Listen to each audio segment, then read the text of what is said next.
Ok, ayer hablábamos de los principios de entrenamiento, ¿no?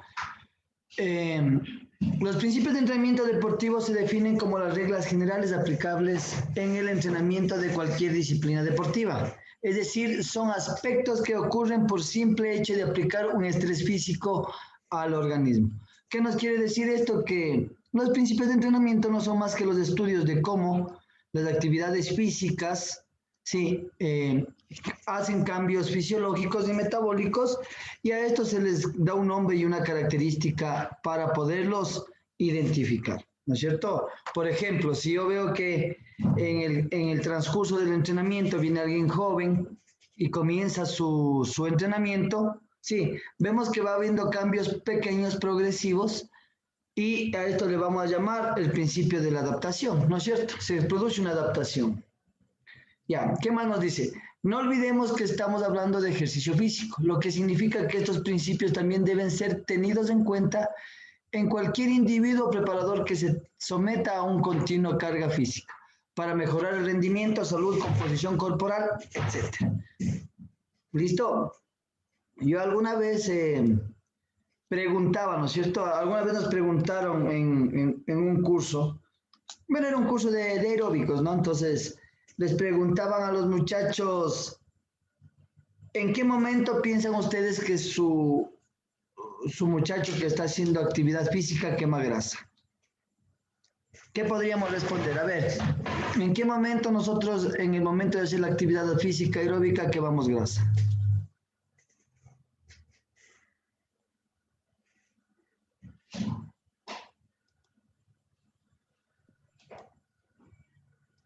A ver, yo voy a ir haciendo la pregunta. Ya vamos a ver. Edwin Armas, buenos días, profe. ¿En qué momento usted piensa que en las actividades aeróbicas se comienza a quemar grasa? Cuando sobrepasamos el umbral aeróbico a partir de los 60-75% de nuestro umbral aeróbico para arriba, ya comenzamos a quemar grasa. Ya, y eso sería, usted si lo tiene una hora de actividad física, ¿a qué tiempo diría usted eso? Yo diría que a partir de la hora y media por ahí, más o menos. Ya, perfecto. A ver, vamos a ver quién más nos puede aportar.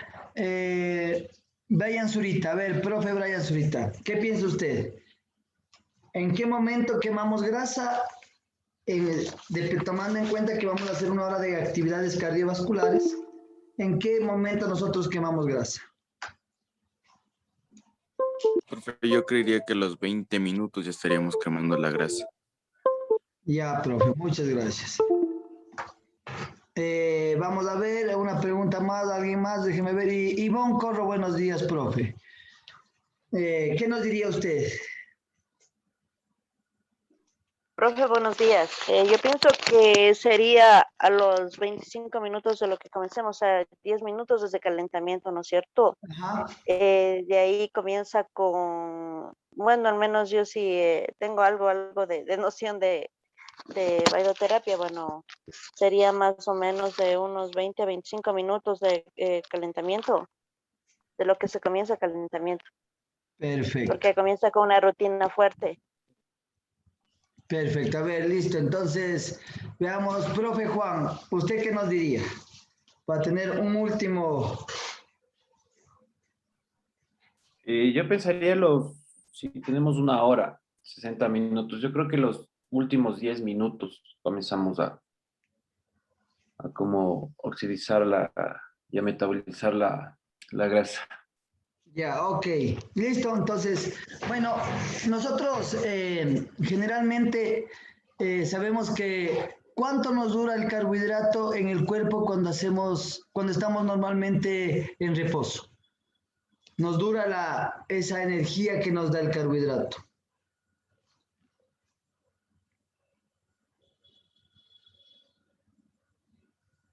Nosotros estamos todo el día y comemos, ¿no es cierto? Pero comemos, hacemos la digestión. ¿Y qué tiempo nos dura esa energía para nosotros poder estar activos?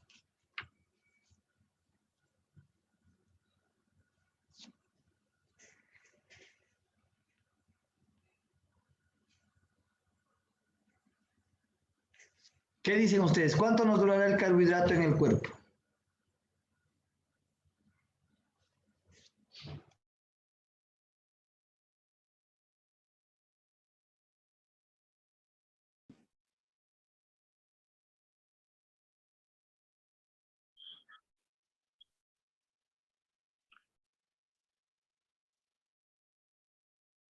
O sea, si el estómago se vacía cada 2 horas y se metaboliza y el carbohidrato es solo, ¿qué nos dará? 2 minutos. Ya, por ejemplo, ¿no es cierto? Nosotros, ¿qué necesitamos? ¿No es cierto? Comemos cada 3 horas, es lo normal que nos dicen, ¿no es cierto? Podemos tomar, quiere decir que a las 2 horas, 2 horas y media, el cuerpo ya se ha quedado sin energía, ¿no es cierto? Por eso es que necesitamos recargar de energía al cuerpo. ¿Cómo recargamos de energía? Volviendo a comer. Entonces, lo que nos recomiendan es comer cada 3 horas, ¿no es cierto? La proteína es la que más dura en el estómago, que son 72 horas en procesarse. Sí, pero sabemos que las proteínas de 24 o 48 horas que se demora en procesar, sí, mientras se va degradando, se demora más en la regeneración, ¿no es cierto? Pero los carbohidratos son más rápidos de actuar, ¿sí o no? Cuando yo me mareo, me chupo un caramelito y ya regreso, la glucosa regresa a la sangre, ¿sí o no? Entonces, pero en la actividad física, máximo duran los carbohidratos 20 minutos. A los 15, 20 minutos el cuerpo comienza a coger las grasas para unirlas al ciclo de Krebs, ¿sí? Y poder hacer actividades aeróbicas. Recuerde que nosotros las actividades aeróbicas generalmente utilizamos ¿qué? Como sustrato o ¿qué? Como sistema energético. ¿Qué utilizamos en el sistema aeróbico?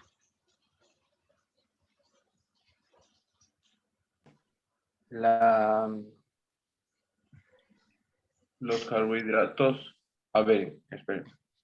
En lo aeróbico, De Krebs. ¿Les explicaron un poco sobre eso?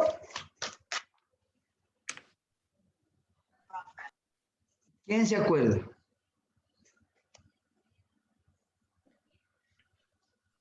A no, ver, pues en lo aeróbico serían los lípidos. perfecto. Entonces, ¿qué pasa? A ver, vamos a hacer una pequeña idea nosotros hacernos una pequeña imagen mental. Por ejemplo, entran los carbohidratos al cuerpo, ¿no es cierto? Se transforman en glucosa, sufren varios cambios químicos y se transforma en una sustancia que se llama la coenzima, a ver, déjeme ver, se llama, dame un segundo, se llama acetilcoenzima A. Esta acetilcoenzima A es como quien dice la forma en que las sustancias se transforman para hacer el ciclo de Krebs, para poder ser elaboradas en el ciclo de Krebs. Pero primero entran los carbohidratos, sí, y se transforma en acetilcoenzima A. Pero los carbohidratos duran pocos minutos en el ciclo de Krebs. Sí, hacemos 10 minutos de calentamiento, comenzamos los primeros 10 minutos de ejercicio y a los 20 minutos de estar ya haciendo el ejercicio, ¿no es cierto?, de la hora a los 20 minutos, ese carbohidrato se ha terminado. Entonces entran las grasas, se transforman en acetilcoenzima A. Sí, todos los productos tienen que transformarse en esa sustancia para poder hacerse ciclo de Krebs. Y luego el ciclo de Krebs comienza a consumir las grasas como en la actividad aeróbica. Entonces, tenemos 20 minutos, ¿no es cierto? Si hacemos 30 minutos, ya tendremos 50 minutos de ejercicio y los últimos 10 minutos o 15 de vuelta a la calma. O sea, quiere decir que nosotros en la actividad aeróbica durante unos 30 o 40 minutos máximo, si hacemos un poco más de una hora, estaremos quemando grasa. 15 o 20 minutos antes, lo único que haremos es consumir los carbohidratos. Por eso es que al principio somos bien energéticos. Comienzan a pasar los 20 minutos y ya comenzamos a sentir un poco de cansancio porque el nivel de energía baja, porque el nivel que nos aporta la energía de los carbohidratos es mayor, ¿no es cierto? Es más explosiva. ¿Por qué nos incrustamos en este tema?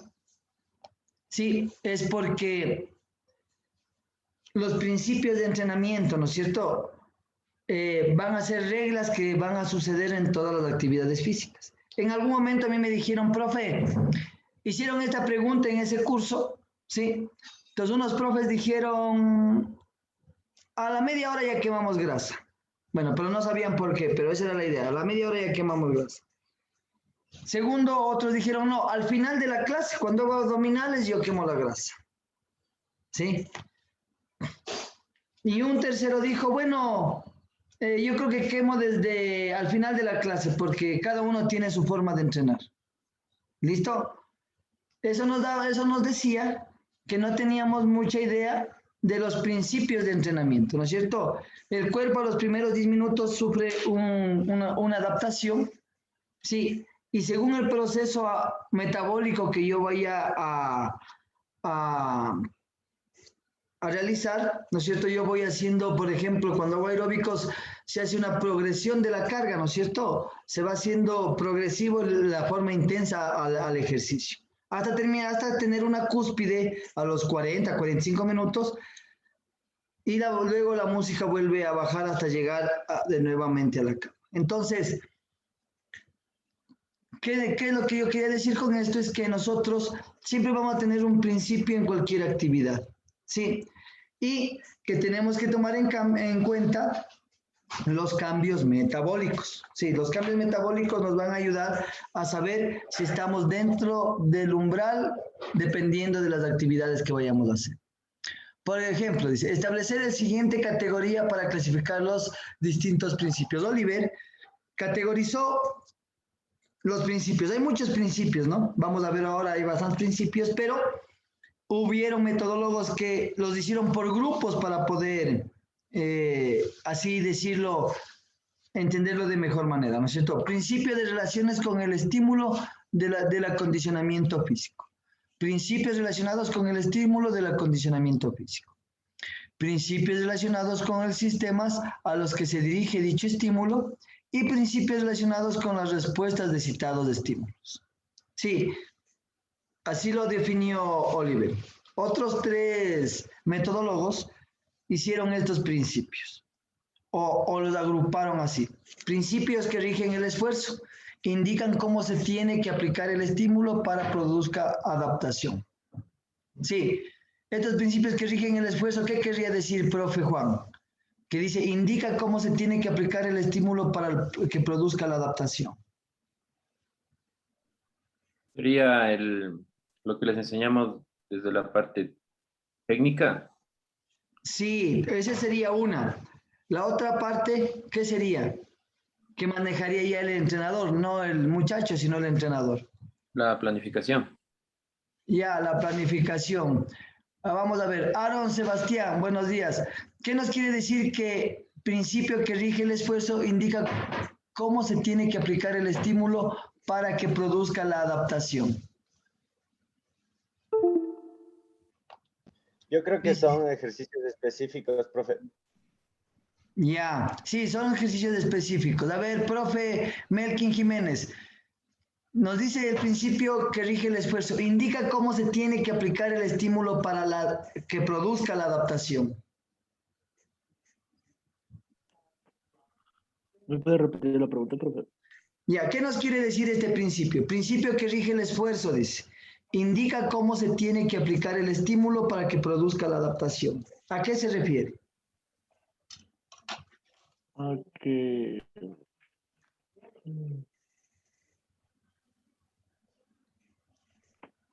A ver. O sea, que entrene con con todas las ganas y de bastante esfuerzo con los ejercicios. Ya, más o menos, sí, más o menos por ahí. Profe Brian Zurita, ¿qué dice usted?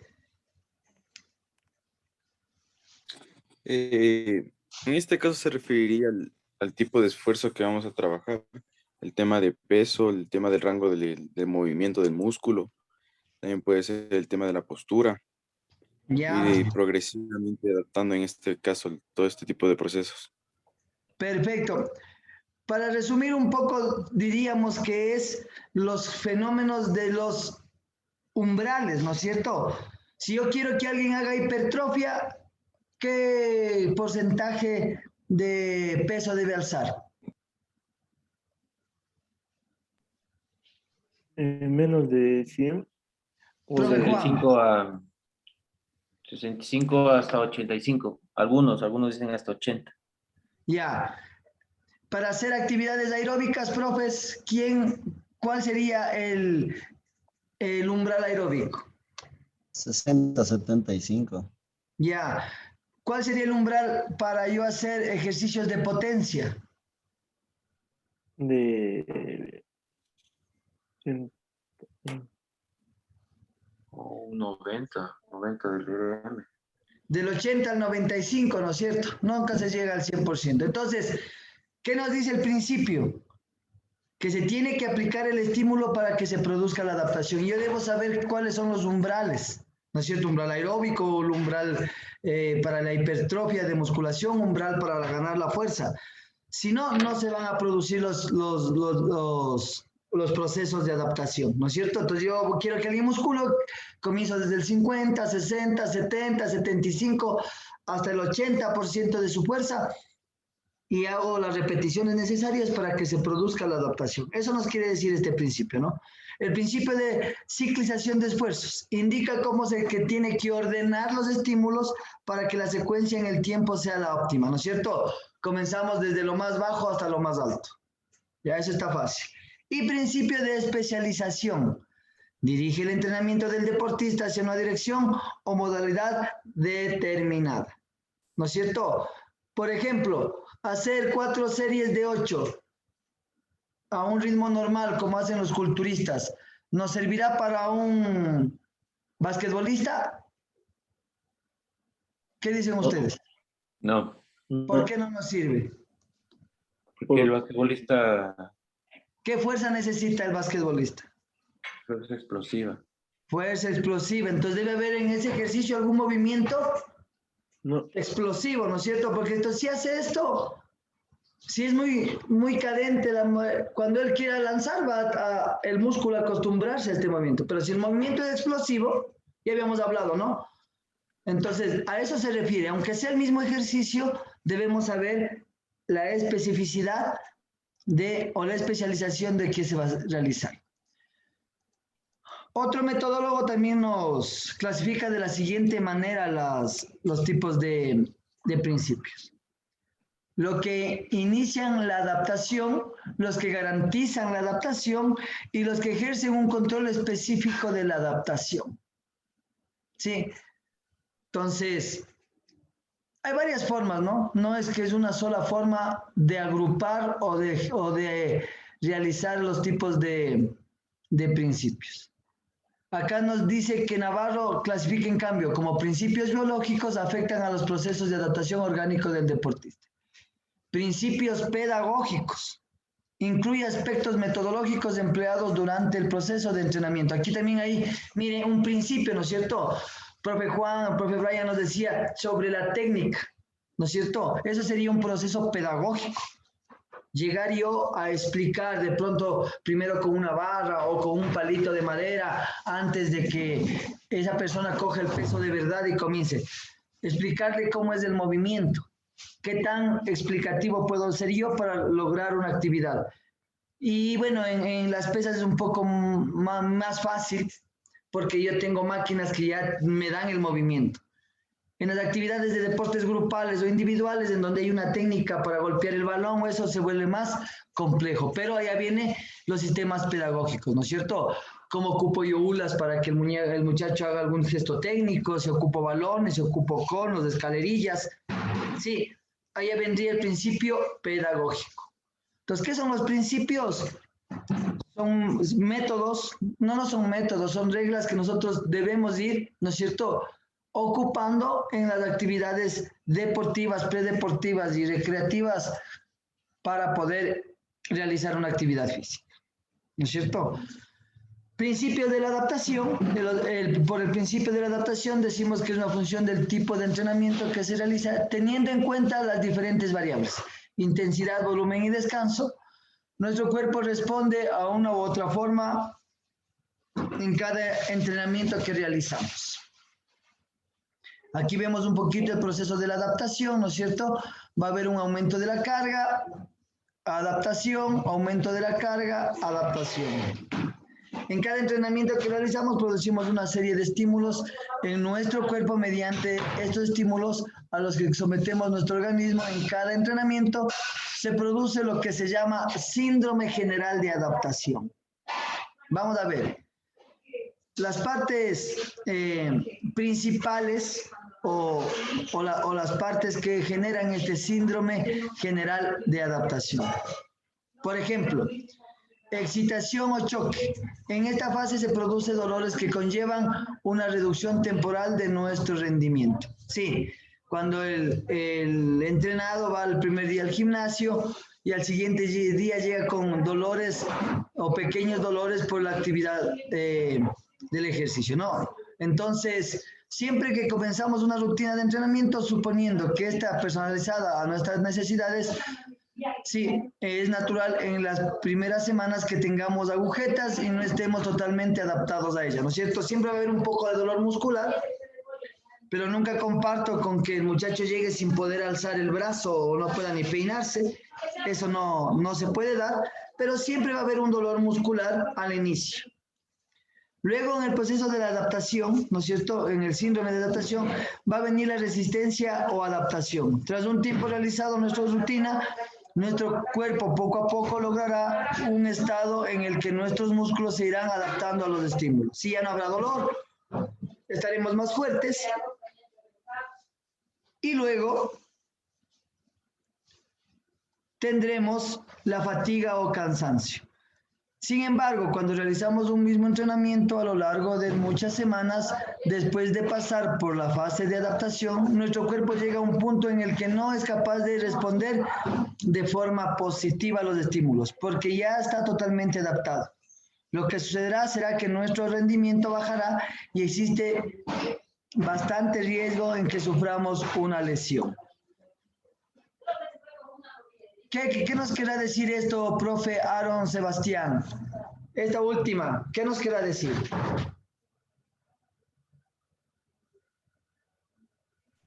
Lo de adaptación, profe. Sí, lo que dice fatiga y cansancio. Cuando el cuerpo ya se ha acostumbrado, pero dice que llega un punto en que no vamos a tener respuestas positivas al ejercicio y lo que sucederá generalmente será que nuestro rendimiento baje. ¿Qué nos querrá decir esto? Bueno, yo creo que es necesario tener una supercompensación. Ajá. Tanto es beneficioso para los músculos, para el cardio y de igual manera para que la persona se pueda, ¿cómo sería? Se pueda adaptar, ¿no?, al siguiente entrenamiento, que puede ser con una carga un poco más pesada. Perfecto. Excelente, profe.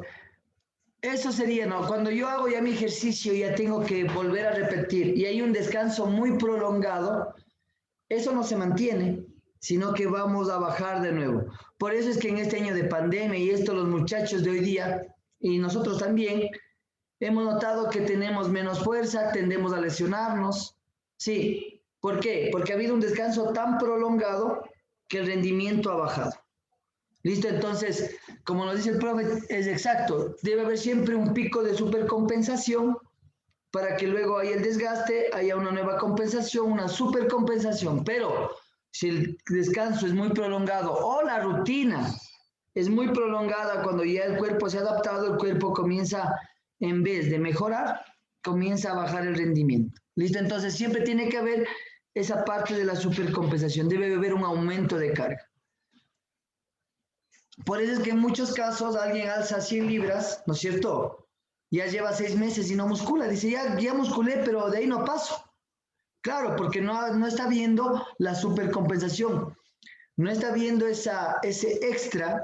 Puede ser menos tiempo, cambiar de rutinas, subir un poco el peso. ¿no es cierto? Hacer, no sé, rutinas como pirámides o cosas que nos cambien la rutina para que el músculo vuelva a sufrir un cambio de entrenamiento, un nuevo estímulo y luego se adapte a ese nuevo estímulo. Sí, entonces también puede pasar que entrene muchos años con el mismo peso, aunque parezca que soy fuerte, 200 libras, y ya no haya cambios. Entonces tengo que hacer alguna variación en el entrenamiento para que este se dé.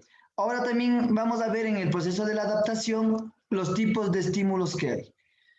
El estímulo débil, este tipo de estímulo no produce ninguna adaptación positiva. O sea, si es muy bajo el peso, si es muy liviana la actividad, no va a haber ningún cambio fisiológico.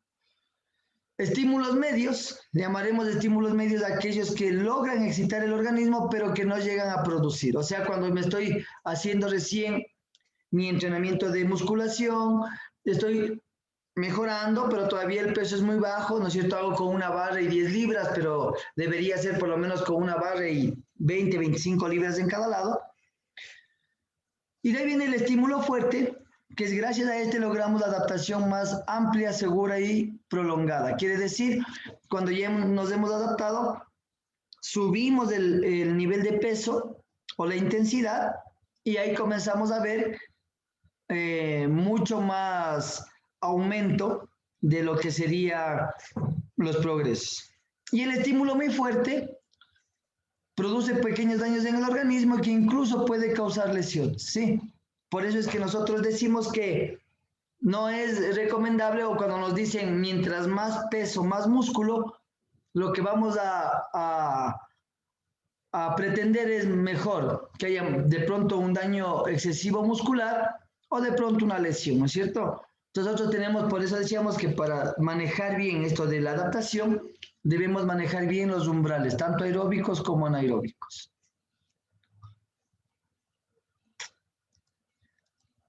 El principio de la participación activa, y hablábamos ayer, ¿no es cierto?, de que se debe contar con la colaboración o la inclusión del deportista o el entrenado a la actividad.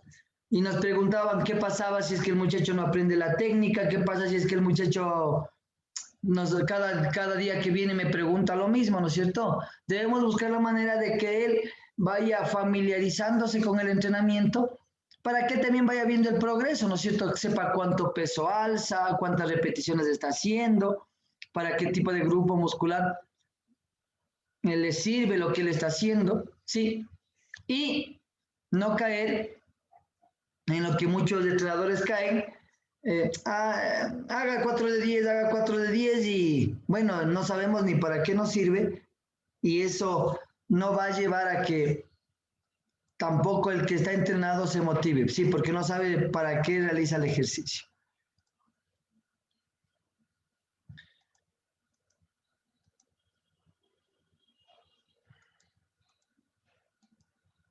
El principio de desarrollo multilateral, habíamos visto que generalmente en el campo de la educación y de los ejercicios como por ejemplo juegos de conjunto como el vóley, el básquet, el fútbol, y actividades individuales como el tenis, ¿no es cierto?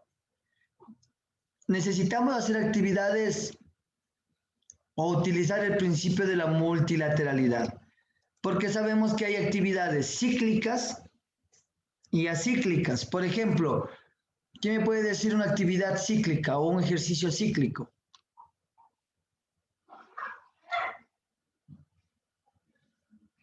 Profe Edwin Armas, un deporte que sea cíclico.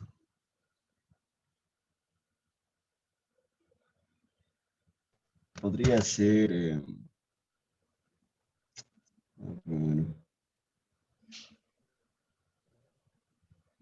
El fútbol, profe. El fútbol es acíclico.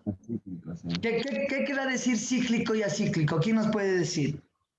¿Qué entendemos por cíclico y acíclico? Profe Estefanía, ¿qué entiende por cíclico y acíclico?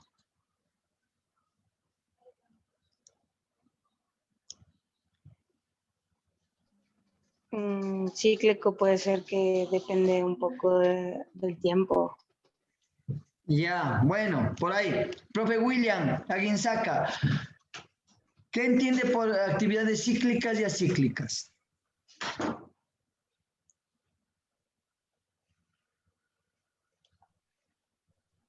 Bueno, según mi comentario, las actividades acíclicas hace referencia a deportes sin movimiento y cíclico con movimiento. Ya, sí, pues más o menos por ahí. Vamos a ver otro concepto de otra profe. A ver, vamos a ver. Déjeme ver por aquí una profe que no haya. Stephanie, profe, ¿qué entiende usted por un deporte cíclico y acíclico?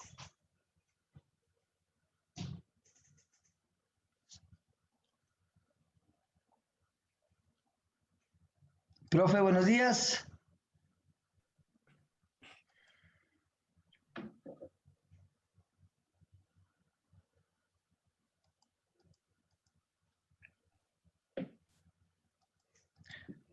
Buenos días, la profe Elizabeth. ¿Qué entiende, profe, por ejercicios cíclicos y acíclicos? Buenos días, profe. Buenos días a todos. Bueno, de acuerdo a lo que estaba más o menos revisando, indica que se refiere a los movimientos que se realizan en determinada actividad física. Y como ejemplos podríamos tener el atletismo, realizan movimientos direccionados hacia un mismo lugar, entonces por esa razón sería cíclico. Mientras que en un deporte, por decir de básquet, tendríamos movimientos acíclicos por cuanto las direcciones varían, hacia el frente, derecha, izquierda, entre otros. Correcto, profe. ¿Listo? ¿Qué nos quiere decir esto? Que en estos principios, ¿no es cierto?, de multilateralidad, generalmente se dan en actividades acíclicas, ¿no es cierto?, donde el jugador tiene que irse para un lado, un movimiento es diferente al otro, mientras que hay deportes que siguen un mismo movimiento y también podemos hacer estas actividades, ¿no es cierto?, de coordinación y de motricidad, que también se van a utilizar. Entonces, en cualquiera de las dos actividades se van a utilizar este principio de multilateralidad, sí, pero generalmente multilateralidad nos quiere decir que vamos a ir en diferentes direcciones, ¿no es cierto? Mientras que en el atletismo vamos a tener unilateralidad, vamos a ir siempre hacia adelante. Entonces, siempre tomar en cuenta, porque de pronto a mí me viene a un gimnasio un muchacho y dice, profe, yo soy atleta, y le comienzo a hacer ejercicios de multilateralidad, dice, pero yo nunca me voy para la izquierda o la derecha, o voy de espaldas trotando hacia atrás, ¿no es cierto? Pero en el fútbol, en el básquet, en el tenis, usted va a encontrar mucho esta multilateralidad. Entonces van a haber principios que de pronto en algunos se utilicen más, en otros menos, o en algunos no se utilicen. ¿Listo? Principio de especialización o de especificidad.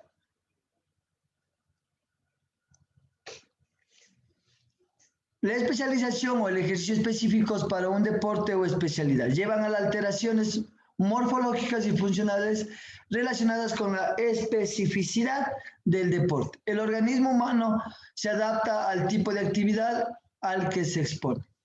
Esta adaptación no es solamente fisiológica, sino es aplicable también en aspectos técnicos, tácticos y psicológicos. ¿Sí?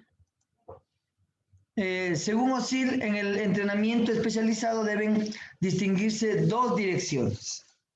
La una, el ejercicio para el deporte practicado, y dos, la aplicación de ejercicios especiales para la educación de las capacidades biomotoras. Sí. Por ejemplo, en el básquet se trabaja mucho en cuclillas. Sí, flexionado. No es como en el fútbol. En el fútbol hay posiciones, pero jugamos de pie. En el básquet generalmente se flexionan las rodillas y estamos en una posición como que fuésemos a tapar un penal.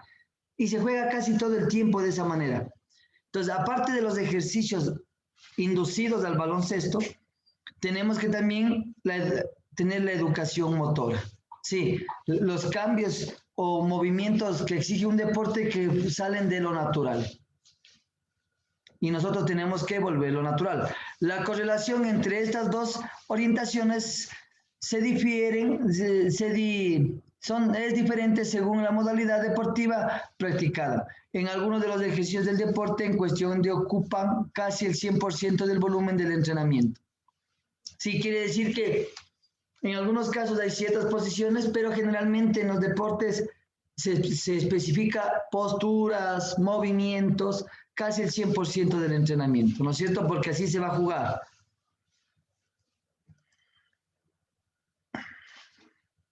Otra cosa, una gran parte del volumen que se realiza en los equipos de fútbol, baloncesto, voleibol, en otros, corresponde a su deporte. También ocupan mucho espacio los ejercicios del deporte específico.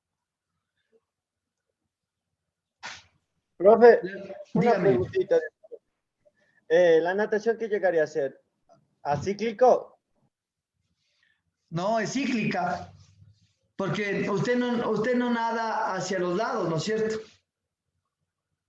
Usted hace en nadar de pecho, ¿no es cierto? Hacia adelante, el mariposa hacia adelante, nadar de espaldas va siempre hacia atrás. Sí, entonces va siempre en una dirección, no va a la derecha, no va hacia la izquierda, no se sumerge, siempre va a ir hacia adelante. Bueno, se sumerge, claro, en el clavado para poder llegar hacia adelante. Y los movimientos generalmente son casi siempre los mismos, son técnicas que tienen un mismo movimiento, ¿no es cierto? Según el estilo. Mientras que en el fútbol a usted le enseñan varios movimientos, pero no sabe qué movimiento va a ocupar en el partido. Como puede cabecear, como puede patear, como puede parar de pecho, se da una chilena, se da una tijera.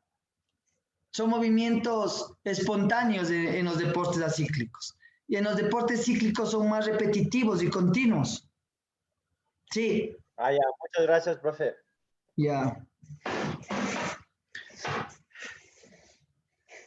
La relación entre entrenamiento multilateral y entrenamiento especializado tiene que ser cuidadosamente planificado, considerando el hecho de que el deporte contemporáneo existe una tendencia a bajar la edad de la maduración atlética, la edad desde en que el rendimiento máximo debe lograrse.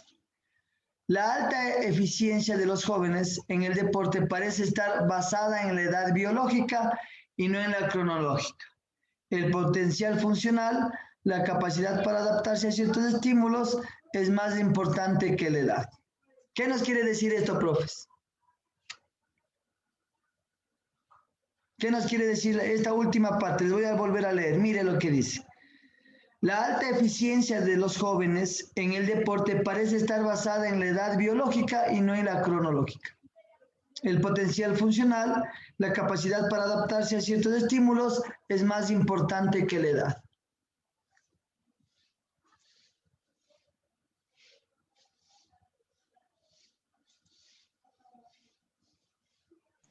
O sea, podría referir que, por ejemplo, hay chicos de 16 años que miden 2 metros y les comen y directamente les van a preparar para ya el deporte específico.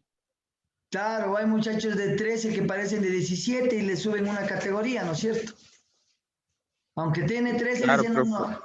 Dígame. Eso pasa, creo, más en el fútbol, profe, como vivencia. Creo que a veces había chicos que en sí les hacían más cargas porque tenían su estado físico con un rendimiento más alto, entonces a ellos les subían. Entonces a los que a veces no tienen tanto porte, no tienen tantas capacidades, entonces les mantenían ahí hasta que puedan subir. Claro, eso es lo que se da, ¿no? Entonces, ¿qué nos dice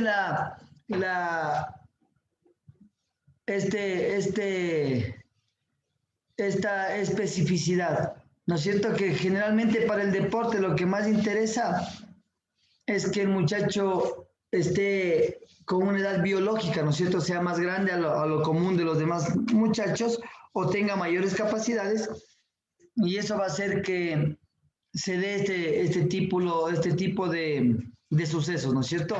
En donde a la eficiencia les interesa más la parte biológica que la edad. Entonces no compite con los de su edad porque saben que está ya mucho más fisiológicamente más maduro y lo llevan a una categoría mayor. Vamos Pero, a ver profe, también. una pregunta.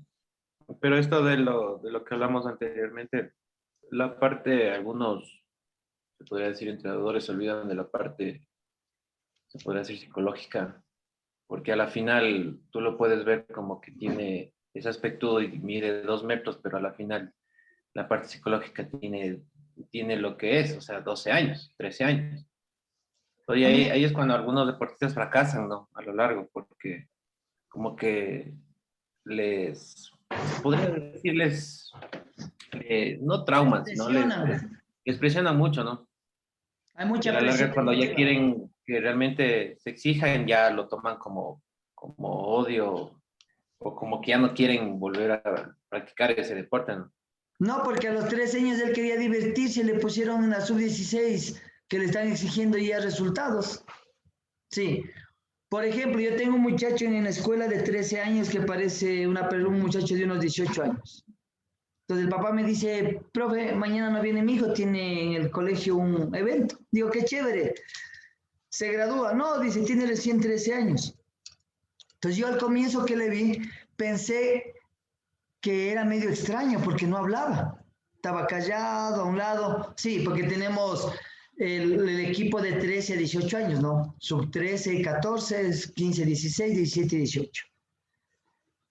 Pero los de 18 años ya molestan, pues que las chicas que están ahí, que son molestosos, están haciendo sus bromas, y él estaba a un lado sentado. Yo decía, qué raro. Y me parece extraño el muchacho porque no se junta con los más grandes, ¿no? ¿Cómo se iba a juntar si tiene 5 años menos? Él tenía 13 y los otros 18 o 17. Entonces, la parte psicológica de él es totalmente distinta hasta que vaya creciendo, ¿no es cierto? Entonces, ahí viene el problema de que solo vemos la parte física en algunos casos, ¿no? En otros casos un poco más, pero la mayoría de veces pasa eso, ¿no? De que al muchacho de alguna manera se le obliga, ¿no es cierto?, a jugar en una categoría mayor y a los 20 años ya no quiere jugar fútbol, se va a tocar un instrumento o va a pintar, ya no quiere saber de deporte. Mucha presión. Entonces yo siempre he aconsejado respetar las edades, ¿no? De pronto que usted le lleve como refuerzo, un reemplazo para unos partidos y si es que puede entre y si no, no pasa nada, que vea cómo es el juego, pero que juegue con su edad y quede campeón en su edad. Sino que a veces el entrenador o el colegio o la institución está pensando en ganar, no están pensando si a él le afecta o no. Ellos quieren quedar campeones. Entonces no pensar mucho, eso ya no podemos exponer a un muchacho que en vez de que juegue hasta los 20, 30, 40 años, a los 20 diga ya no, ya, mucha presión. Me pasó recién, verá, tengo un chico que vino del Andino, no, bueno, de otro colegio del Andino, ¿no? Del colegio ahí, claro, ahí hay bastante presión de juego, ¿no es cierto? Porque se hacen muchas actividades ahí. Entonces, hay otros colegios en donde, por ejemplo, no hay tanta presión de juego porque el deporte de nosotros es más bajo, ¿no? Hay colegios Andino, Mejía, tienen más deporte en algunas casas. Y en otros, como en algunos otros colegios, por ejemplo, yo llevaba un colegio donde no tenía ni selección. Entonces, el muchacho de ley que en un colegio Andino, Mejía o lo que sea, en donde hay fútbol, básquet y hay más presión de juego, el entrenador va a presionar más, ¿no es cierto? Porque hay más trayectoria. Mientras que donde no había mucha selección o participábamos de vez en cuando porque no había esa cantidad de apoyo al deporte, entonces el muchacho se divertía más, sí, aunque ganaba menos. Y en los otros siempre va a haber más presión, ¿no es cierto? Porque ya hay una trayectoria de tener que ganar, tener que defender el título, y siempre va a ser más presionante. Sí, entonces, si hay diferencia entre una actividad de un colegio o de una institución en donde la institución haga formación, pero que no esté en cuenta solo ganar. Y en otras instituciones donde de pronto ya tiene más, ¿cómo es esto? Más trayectoria deportiva, en donde va a haber más presión. Por ejemplo, en la Salle, que yo también entrenaba, se había un poco más de presión a los muchachos porque había más baloncesto, entonces presionábamos a los muchachos un poco para que ellos me vayan mejorando, ¿no es cierto? Y eso va a pasar con el muchacho, ¿no es cierto? Lo que sí se recomienda es no subirles mucho de sus categorías para que no pase que en algunos casos ya los 13, 14 años diga, no, ya no quiero jugar nada, me voy a hacer otra cosa. El principio de la individualización, sí, nos dice que generalmente pasa por herencia, por ejemplo, el tamaño del corazón, pulmones, la composición de las fibras musculares, el biotipo, entre otros, son factores de gran influencia genética. Los más favorecidos en este sentido responderán mejor a las situaciones de estímulos de entrenamiento. Maduración. Los organismos más maduros pueden utilizar mayores cargas de entrenamiento, lo cual no es conveniente para atletas jóvenes que están utilizando sus energías para su desarrollo. ¿Qué quiere decir esto? Que si es verdad que el muchacho puede ser más grande, ¿no es cierto? O tener la complexión de un muchacho de 17 años, pero ¿habrá alguna diferencia, profe Melkin, entre un muchacho de 13 años y de 17 con la misma estatura y el mismo peso? O sea, muy similares. ¿Habrá diferencia en el entrenamiento? Sí. Sí, profe. Sí, porque les entrenan diferente forma, les hacen diferentes ejercicios dependiendo de la edad.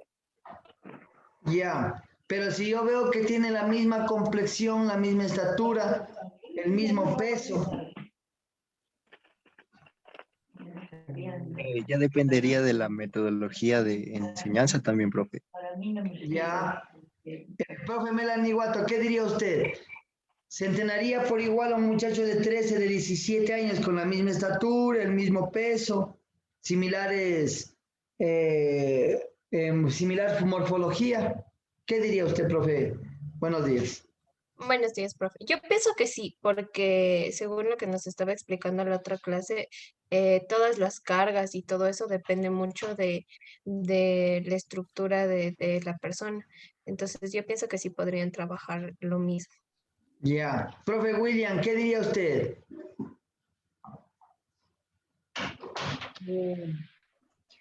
Claro, profe, acotando a la pregunta, no se puede trabajar por igual, aunque pareciera que en estatura y peso pudieran trabajar la misma carga, no es así por el tema mismo del principio de individualización, ya que en uno la estructura ósea estará bien formada, mientras que en el otro aún no. Igualmente en el tema de hormonas y el aumento de la testosterona, en uno será mayor y en el otro será menor. Perfecto, ¿no es cierto? En el muchacho recién está entrando la pubertad, mientras que el otro ya está queriendo entrar a ser adulto, ¿no es cierto? Aunque tengan la misma complexión de vista, va a haber cambios de hormonales, musculares, sí, psicológicas. Entonces, siempre va a haber una diferencia en ese tipo de entrenamiento, ¿no es cierto? Va a haber una diferencia en las edades y exigencias.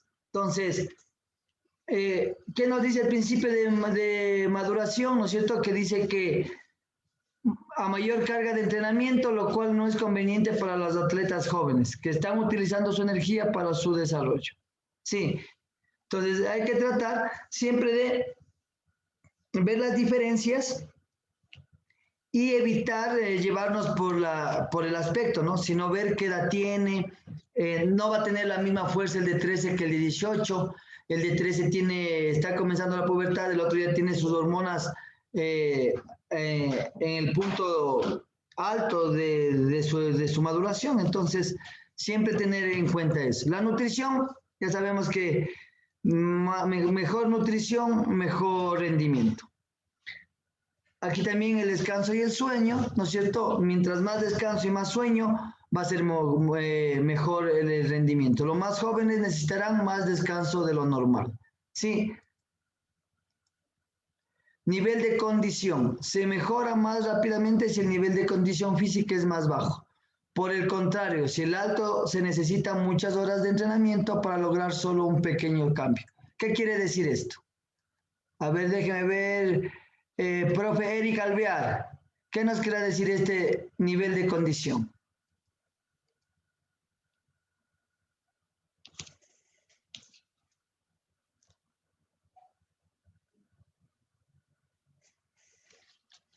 No está.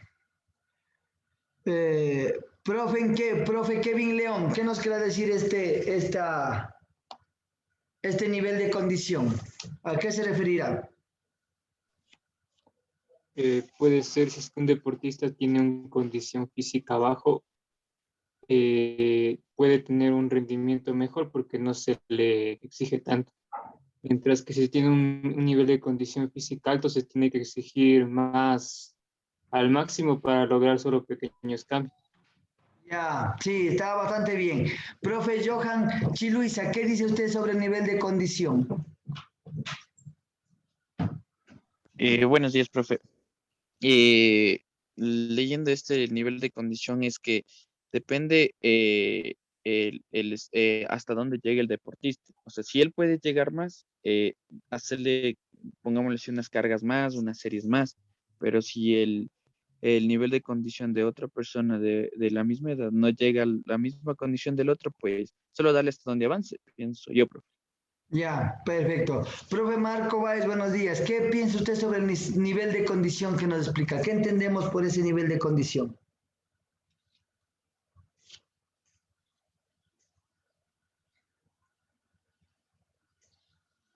Dicen buenos días.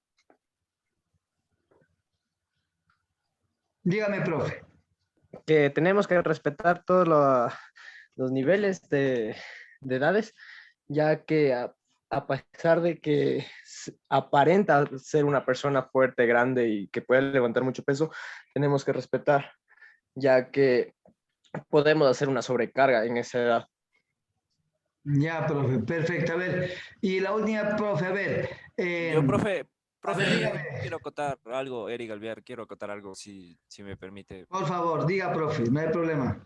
Por ejemplo, en la condición, tengo en claro que es el estado que nuestro cuerpo tiene antes y durante hacemos ejercicio. Antes, igual, si tuvimos una vida sedentaria, nuestro estado va a ser muy bajo, o sea, nuestra condición igual. Entonces, al momento de ya realizar ejercicio, si somos constantes, ese estado va a mejorar y va a mantenerse en mejores condiciones. Eso nos quería contar. Gracias. Ya, profe. ¿Qué más me puede decir? ¿Alguien más? Profe Juan, si desea decir algo.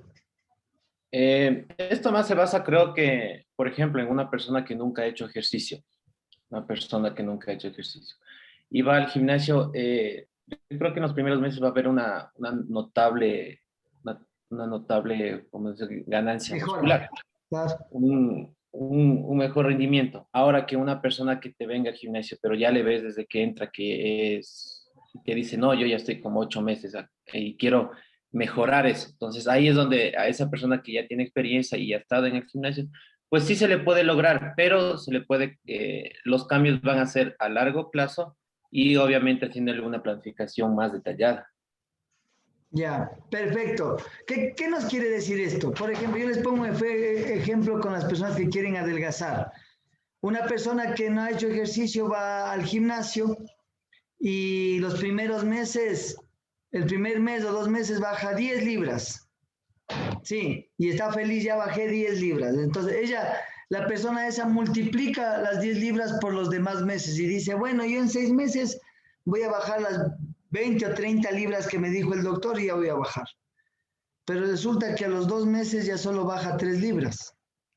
Resulta que al 4 mes ya solo baja 1 libra. Al 5.º mes no ha bajado nada. Sí, entonces, ¿qué quiere decir?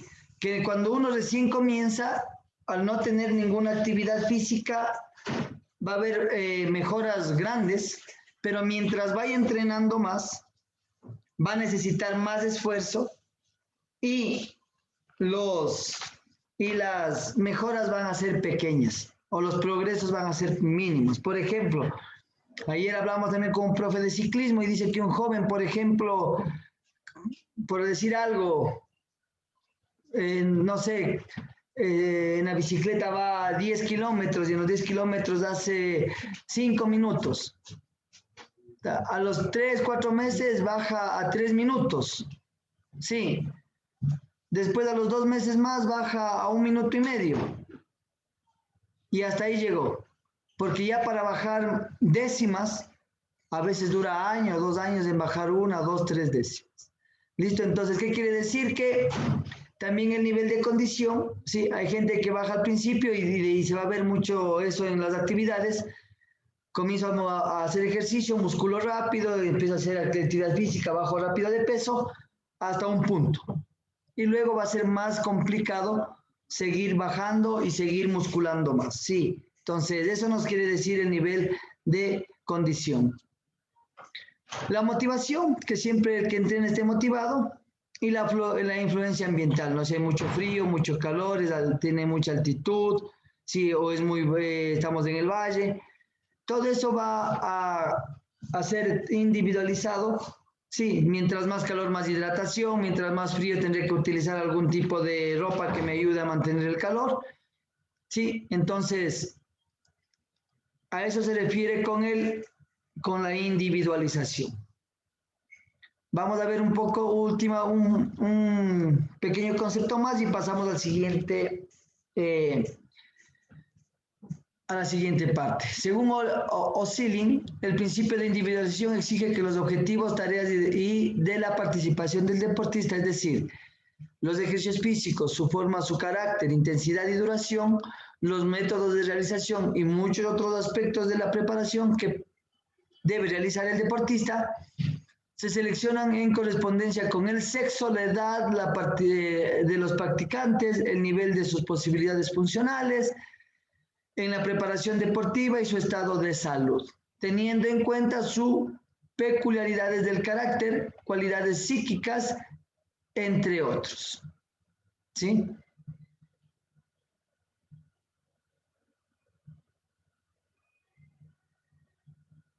Dice, analizar la capacidad de rendimiento y desarrollo de las deportistas, solo un análisis profundo hace posible estructurar individualmente el proceso de entrenamiento. Los factores que influyen en la carga individual son las edades, las capacidades individuales de rendimiento y de la carga. Por eso yo siempre aconsejo hacer test, ¿no?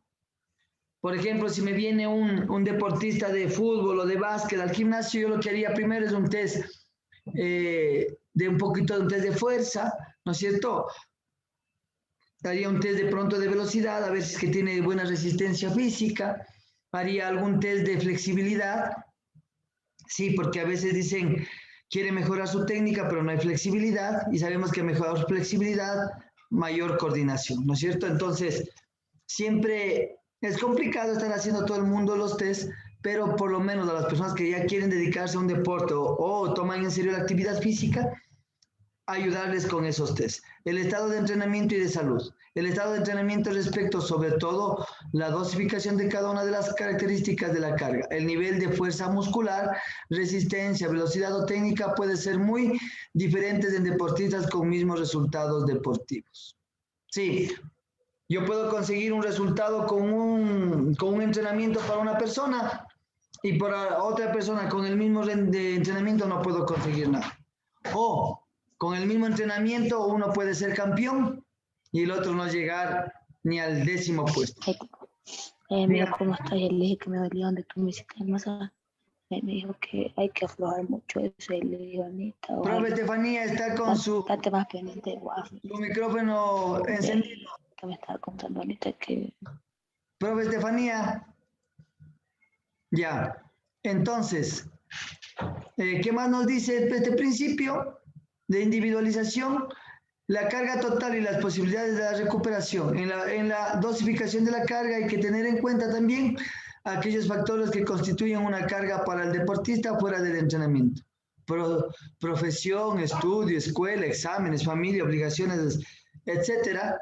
Sí, y que determinan considerablemente el ritmo de recuperación después de la carga de entrenamiento. O sea, hay gente que quiere entrenar mucho, pero es muy ocupada. Me voy al trabajo, del trabajo salgo a mi casa, de la casa me voy a no sé qué, regreso recién a las 10 de la noche a mi casa, pero quiere entrenar como Arnold Schwarzenegger, entonces no va a resultar, ¿no es cierto? Yo tengo que explicarle que su vida es muy agitada, que tiene muy poco tiempo de descanso y que tiene que hacer una rutina que le permita muscular y recuperarse, porque sabemos que las mejoras se dan en la recuperación.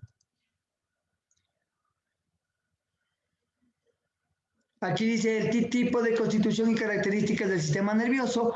La práctica demuestra que a veces se puede alcanzar máximos rendimientos similares con cargas diferentes de estructura. El tipo de constitución individual y las características del sistema nervioso desempeñan aparentemente un gran papel. El mejor modo de reconocer las capacidades de carga individual es comparando constantemente la carga con el desarrollo del rendimiento. Deficiencias específicas del sexo. Un entrenador debe saber que durante la prepubertad se desarrolla un tipo de constitución física determinada, una capacidad específica de rendimiento de cada uno de los sistemas orgánicos y funcionales, y la facultad de rendimiento deportivo de ambos sexos. Es necesario tener en cuenta también las diferencias en la anatomía, composición del cuerpo y sus órganos, ¿sí? Principio de la variedad. El entrenamiento contemporáneo exige muchas horas de dedicación y entrenamiento. El volumen y las intensidades de trabajo están continuamente aumentando y los ejercicios son repetidos de numerosas veces. Con el fin de alcanzar un alto rendimiento de volumen, el entrenamiento debe sobrepasar las 1000 horas por año. Un levantador de pesas mundiales entrena 1200 horas. Un remero de 60 a 40 kilómetros. Entonces, ¿qué nos dice este tipo de actividad? Que debemos variar las rutinas. Un alto volumen de entrenamiento va unido a que ciertos elementos técnicos y ejercicios sean repetidos muchas veces. Sí, lo cual puede llevar a la monotonía y el aburrimiento. Sí, necesitamos siempre realizar actividades, sino con el mismo ejercicio, cambiar de máquinas, cambiar de series, cambiar de rutinas, para que tanto el músculo como el que entrena no se vuelva monótono a la actividad. Una pregunta. Dígame, profe. ¿Cada cuánto se tiene que cambiar de rutina o de entrenamiento? Yo aconsejaría cada 2, 3 meses, porque al primer mes van a aprender su técnica, en el segundo mes vamos a tratar de que incremente la intensidad del ejercicio, ¿no es cierto? Y al segundo, tercer mes, yo puedo ya ir cambiando un poquito la rutina con otros nuevos ejercicios. Lo que no debo caer es que esta semana hice un ejercicio, la otra semana haga otro, la otra, y ni ha mejorado su técnica en el ejercicio, ni ha mejorado la parte de volumen e intensidad del ejercicio, ¿no es cierto? Necesitamos que una vez aprendido el ejercicio se vuelva más fuerte, o se haga de mejor manera, o buscar el mayor rendimiento en ese ejercicio. Y en 1 o 2 semanas no lo va a lograr, por lo menos de un par de meses o 3 meses, dependiendo. Nosotros decimos 2 o 3, pero tenemos que nosotros ir viendo, ¿no es cierto? Si al mes y medio esa persona ya está alzando un X cantidad, llegó al 80% de su fuerza máxima lo está haciendo técnicamente, entonces vamos a cambiar de ejercicio. Vamos a buscar otro tipo de estímulo. ¿Listo? En los últimos años ha creído que el interés por alcanzar el entrenamiento de los deportistas con las necesidades y particularidades de la competición, alcance óptimo el proceso de entrenamiento por medio de la modelación. ¿Qué nos dice la modelación? Que debemos buscar actividades similares a la competición para que el deportista llegue a esa actividad. En el nivel de musculación, lo que podríamos hacer es hacer una competencia competencia a la competencia. Por ejemplo, y hablemos de gimnasios, no me voy a un Mr. World Gym o algún campeonato de algún concurso que haga algún gimnasio, sí, como preparatorio para el Mr. Pichincho, Mr. Ecuador, y ir viendo en qué nivel estoy. ¿Listo? Y así poder ir evaluando mi entrenamiento con otros competidores.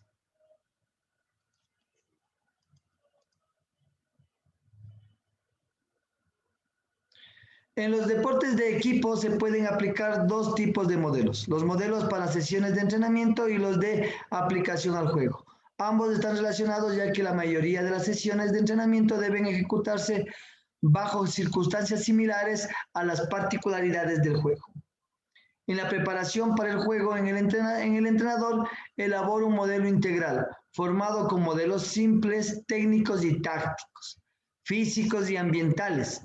El modelo técnico y táctico consiste en el plan y acciones de juego de cada jugador individual, en el cual tiene que ser integrado con el modelo de los compañeros. ¿Sí? Generalmente en actividades o competencias, ¿no?, que se hacen amistosas,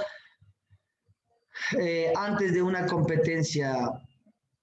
La metodología del desarrollo del modelo integral comprende 4 fases, nos dice. Desarrollar modelos técnicos tácticos para jugador individualmente, tanto en defensa como en ataque. Bueno, esto es más para actividades grupales. Elaborar el modelo de combinaciones tácticas en el defensa y ataque, teniendo en cuenta el futuro oponentes. Establecer ejercicios y destrezas para aprender y perfeccionar el modelo individuales y de equipo. Relacionar el modelo individual y del equipo con el modelo de preparación física. Seleccionar destrezas complejas que se refieran tanto a factores técnicos y tácticos como a factores físicos. Principio de aumento progresivo de las cargas. Este principio marca la elevación gradual de las cargas en el entrenamiento. El aumento del volumen y la intensidad de los ejercicios de entrenamiento realizados. La complejidad de los movimientos del crecimiento a nivel de tensión psíquica. Las cargas de entrenamiento deben relacionarse con el nivel de rendimiento del deportista con el que se mejora. A veces tenemos, generalmente en los gimnasios también, ¿no? Hay parejas de entrenamiento, se consiguieron 2 amigos, el uno es flaquito y el otro es musculoso. Y el grande le dice, mete nomás peso, yo te ayudo, porque así vas a mejorar más rápido. Y no hay una progresión. O muchas veces en el entrenamiento también me han dicho entrenadores, métele más peso, no te preocupes, yo. Y resulta que de 150 me hacen poner 180 libras de un día para el otro. ¿Habrá progresión de las cargas, profe Juan? ¿Qué dice usted? No, es muy elevado el porcentaje que le piden ahí, pues de 150 a 180 es casi un 8, un 30% más. Debería ser ese peso en unos 2 meses. Los 30 kilos. Tengo que ir haciendo una progresión y depende de mi fuerza, ¿no? Puede que yo gane fuerza como puede que no gane tanta fuerza. También depende de que si el que me entrena me está haciendo ejercicios para que yo gane fuerza y pueda alzar más peso, o me está haciendo simplemente hipertrofia y no pueda ganar una gran cantidad de fuerza. Sabemos que no es totalmente proporcional la musculación a la fuerza, ni la fuerza a la musculación. Entonces, siempre intentar que este principio sea progresivo en todas las actividades. Por ejemplo, a veces que yo veía aeróbicos, hacíamos aeróbicos en step o libre y un entrenador iba y para las primeras 10 de adelante daba la clase bien difícil y para las de atrás pues ya sabrán ellas cómo cogen el paso. No hay una progresión tampoco de la carga, no hay una progresión pedagógica, ¿no es cierto? Donde a mí me enseñan algo fácil para llegar a lo complicado. Pero ellos decían que se han aprendido y así se aprende. Entonces, un poco complicado siempre esto de la progresión de las cargas. Este incremento de las cargas puede ser 2 tipos. Por un lado, un aumento continuo, monotónico, sin ninguna disminución. La carga aumenta continuamente, aunque no necesariamente siempre al mismo ritmo.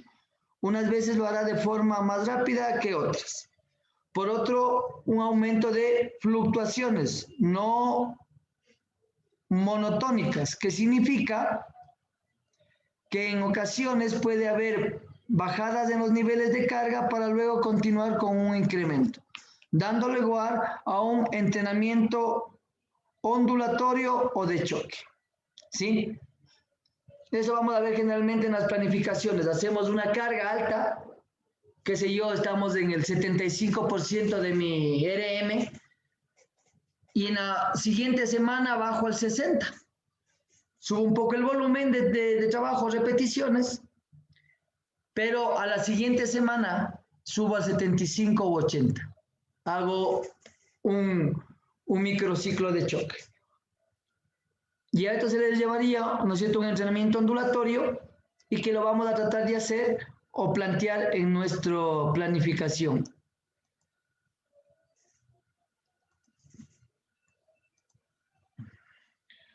Vamos a ver qué más nos dice el principio de la progresión de las cargas. Cuando la carga de entrenamiento se mantiene igual durante un periodo largo de tiempo, el organismo se adapta de tal manera que los mismos estímulos no actúen por encima del umbral llegado a ser inferiores al mismo. Este aumento se puede llevar a cabo de forma continua, progresiva o discontinua. En la indicación será más recomendable que la primera y entrenamiento medio y avanzado la segunda. ¿Qué quiere decir esto? Que siempre que hagamos una progresión de carga va a haber una parte de estabilización, ¿no es cierto?, en donde no se vaya aumentando las cargas, sino se mantiene un nivel de balance del volumen, o mejor dicho, de la intensidad, y luego para subir a uno mayor. ¿Listo? Pero no se puede mantener siempre en el mismo nivel, porque ya habíamos hablado que si yo hago el mismo ejercicio durante 2 meses y luego sigo durante 3, 4, 5, y el estímulo no va a hacer efecto, y lo que mejor se va a ganar es descender nuestro nivel de rendimiento. Principios de unidad entre la preparación general y la específica. Este principio se caracteriza por establecer las relaciones que deben existir en el trabajo del entrenamiento en sus diferentes etapas. El proceso de entrenamiento se define atendiendo al tiempo que se le concede a lo general y a lo especial. El tiempo necesario para obtención, manutención de la forma deportiva, así como el tiempo necesario para alcanzar la maestría deportiva en los diferentes deportes. Algunos entrenadores, en el afán de obtener rápidos resultados con sus atletas, violan este principio a la hora de aplicar las cargas de entrenamiento. Sí, si bien es cierto, en algunas veces logran, también es cierto que esto va en contra de la formación atlética, ¿sí? De acuerdo a cortando la fase de manutención de forma deportiva y la vida deportiva general del atleta. ¿Qué quiere decir esto? Que si alguien, por conseguir un resultado, nos saltamos los procesos, sí, de ir a una parte general o a la parte específica, de pronto sí conseguimos resultados, pero a la larga la vida del deportista va a ser más corta, y también vamos a generar en algunos casos ninguna mejora. Principio de la continuidad del proceso del entrenamiento. La obtención de elevado rendimiento deportivo está dado por el logro de mantener una continuidad en el proceso de entrenamiento a lo largo del plazo, en la cual se complementan todos los principios que hemos repasado. Por ejemplo, hay gente que ya ganó músculo, hay gente que ya bajó de peso y ya no vino más. Y a los 6 meses vuelve y dice, profe, me dio el rebote.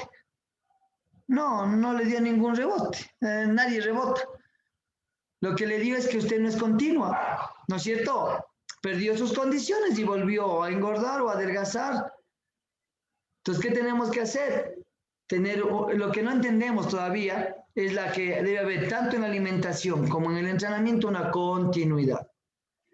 Si no hay la continuidad, el cuerpo pierde el efecto del ejercicio.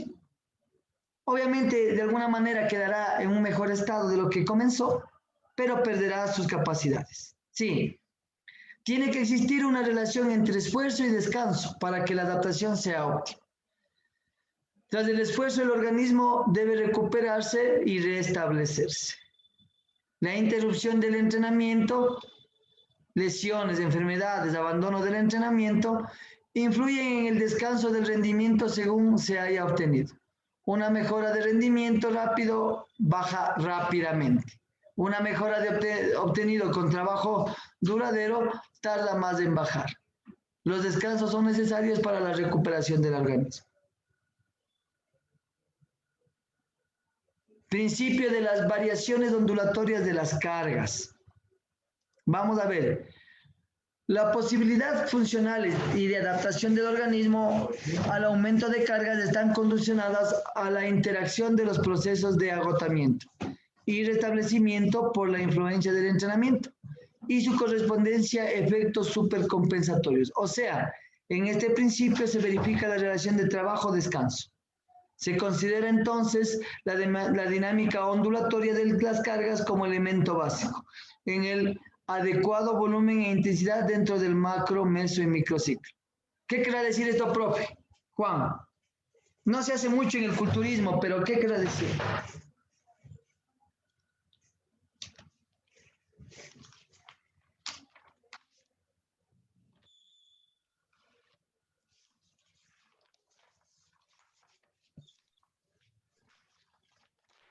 O sea, se podría decir la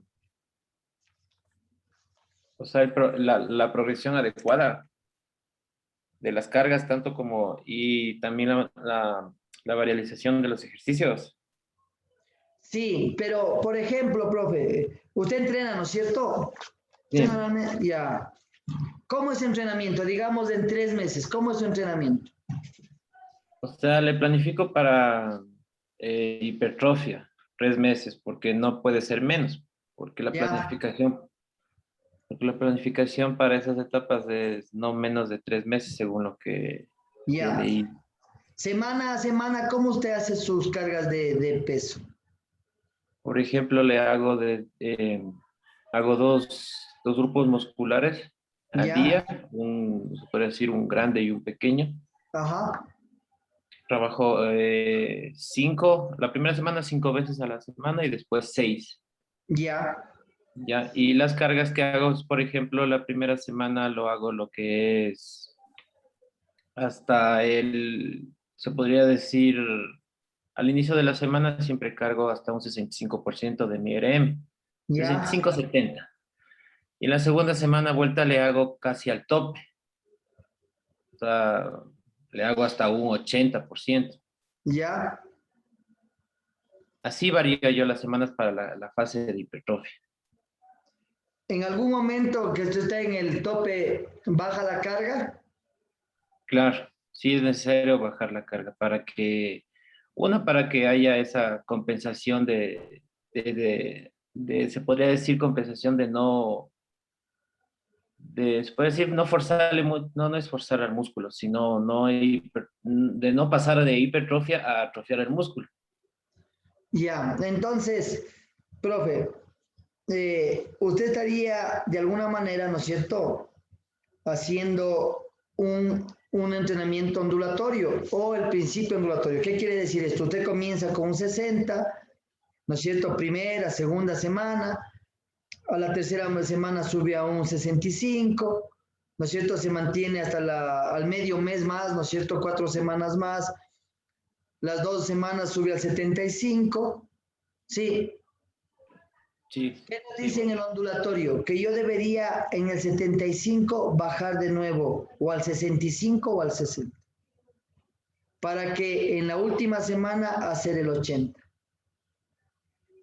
¿Para qué nos dice este ejercicio? Para que en ese 60% que yo he bajado, ¿no es cierto? Hice un mes y medio de ejercicio, la última semana o 2 he bajado al 60, pero las últimas semanas voy a subir al 80. He logrado bajar un poco, dar un poco de descanso al músculo para que en las siguientes semanas yo pueda explotarle más. A eso se refiere con el ejercicio ondulatorio. En donde profe, se podría decir que lo que yo hago de ejercicios ondulatorios sería que yo trabajo, por ejemplo, con mancuernas. Y ahí no trabajo tanto a mi máximo RM, sino que, por ejemplo, la semana anterior trabajo con pesos libres, se podían decir. Ya. Y acá ya trabajo con mancuernas, pero ahí sí le bajo a una intensidad donde puede hacer repeticiones de 12-15 y de 15-17, así. Ya, perfecto. O sea, de pronto inconscientemente usted sí está utilizando Claro, ahorita usted ya me aclaró. ¿No es cierto? Entonces yo inconscientemente estoy utilizando, pero está bien porque hago casi un tope, vuelvo a bajar y ahí sí hago un tope al final. Entonces trabajamos y podemos hacerlo en cualquier tipo de actividad. No es malo bajar el peso. Hay veces que decimos, nadie quiere bajar el peso, todo el mundo quiere subir.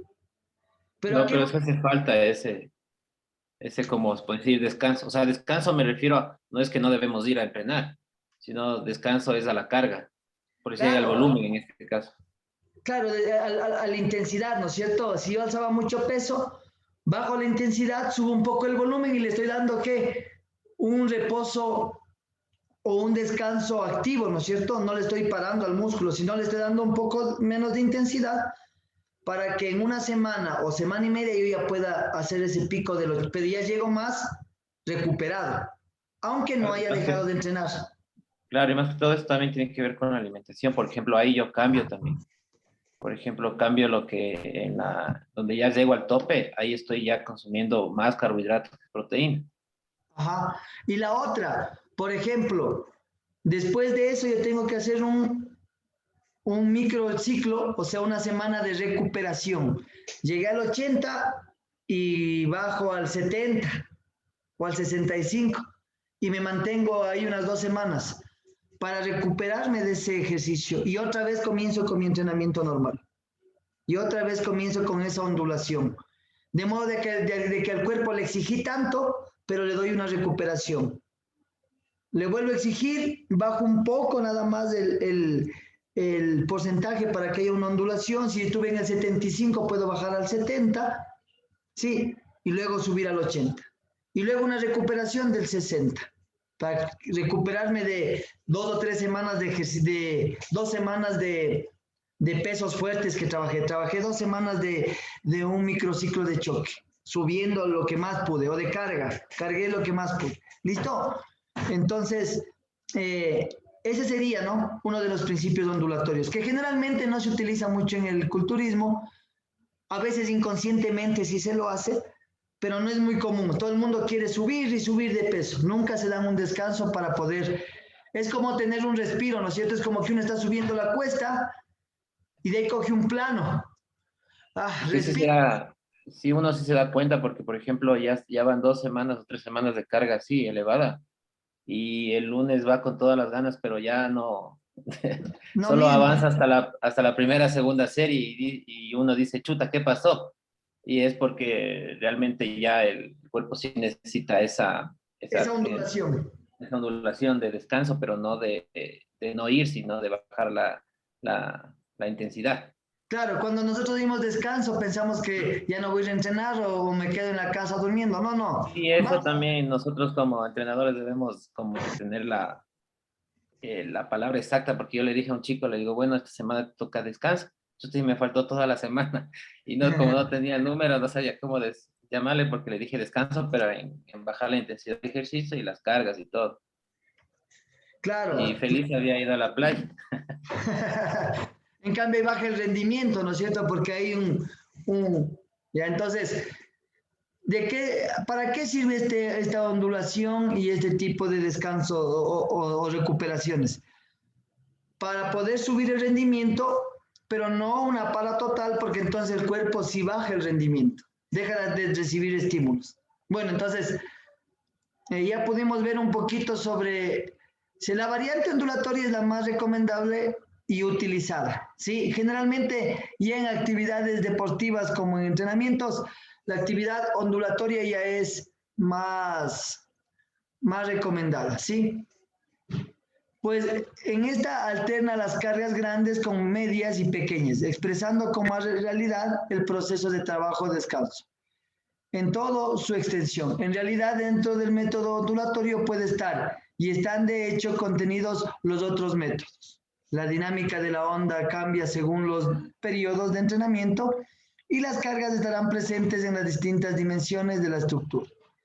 Y se manifiestan en 3 expresiones, a modo que las ondas generalmente, como el periodo preparatorio, competitivo y transitorio.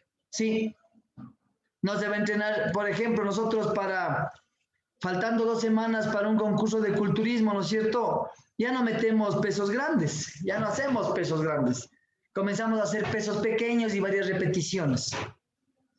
Primero, para darle un poco más de descanso para la última fase de la competencia, ¿no?, que es ya posar. Sabemos que faltando una semana para la competencia ya no voy a ganar más músculo. Ya he ganado todo lo que pude en ese tiempo. Y lo que quiero es mantener la calidad muscular, ¿no es cierto? Como estoy con más dieta, menos carbohidratos, en algunos casos ya no hago agua. Lo que trato es de simplemente bombear, ¿no es cierto? Y que el músculo se vaya teniendo un poco más de tonicidad, gane más relieve, profundidad en la marcación, ¿sí? Y ya no me voy a exigir como al principio que tenía, como dice el profe, ¿no es cierto? Voy al 80% y como más carbohidratos. ¿Cómo puedo llegar al 80% si ya estoy con la dieta 2 semanas antes, 0 carbohidratos? Estoy comiendo solo ensalada de brócoli y pollo cocinado. ¿Con qué fuerzas puedo alzar al 80% de mi IRM máximo? Lo que va a llegar es al hospital, ¿no es cierto? Porque la pesa me ha caído encima. ¿Qué voy a hacer? Poleas, ejercicios de repetición, donde los ejercicios de varias repeticiones me ayudan a ganar más marcación muscular, ¿no es cierto? Más definición, sí. Pero ya no haré peso. También no es que mientras más repeticiones, más definición, ¿no? No se me vaya a malinterpretar. Yo puedo hacer 25.000 repeticiones y no marcarme. Todo va a depender de mi dieta. Sí.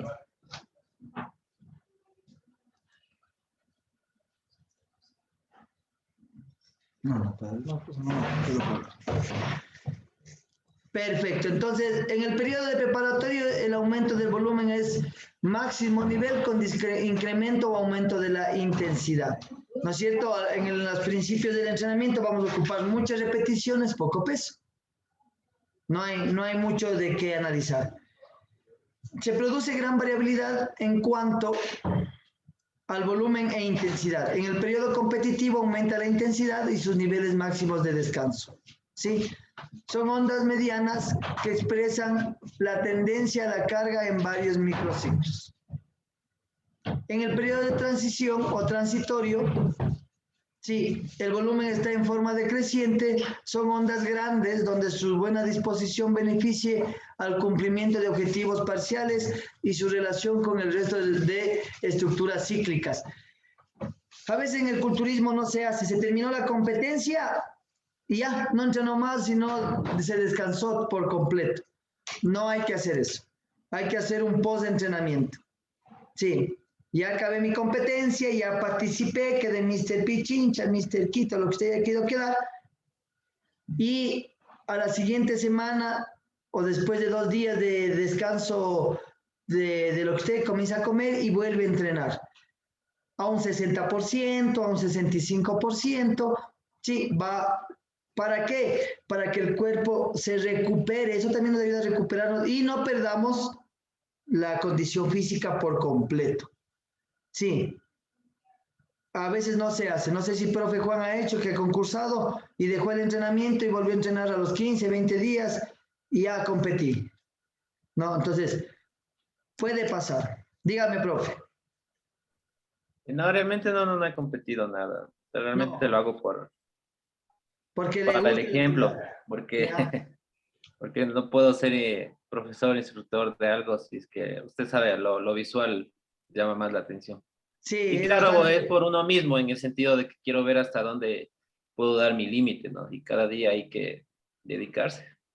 Ya, entonces, si alguna vez hacemos una competencia, después de la competencia, así ya no haya más competencias después, tengo que hacer por lo menos un mes más de un entrenamiento suave.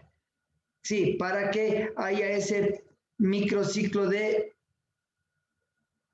ese mesociclo de recuperación. Sí. Si queremos hacerlo como de una forma más planificada. Aquí nos dice Vasconcelos, sí, que son metodólogos, definen los factores determinan la necesidad de realizar los cambios ondulatorios de la carga de la siguiente manera. Las oscilaciones periódicas en la actividad del organismo humano producidos por el régimen general de vida y los procesos de metabolismo. La acción conjunta de los procesos de fatiga y restablecimiento, la presencia de procesos de adaptación al organismo,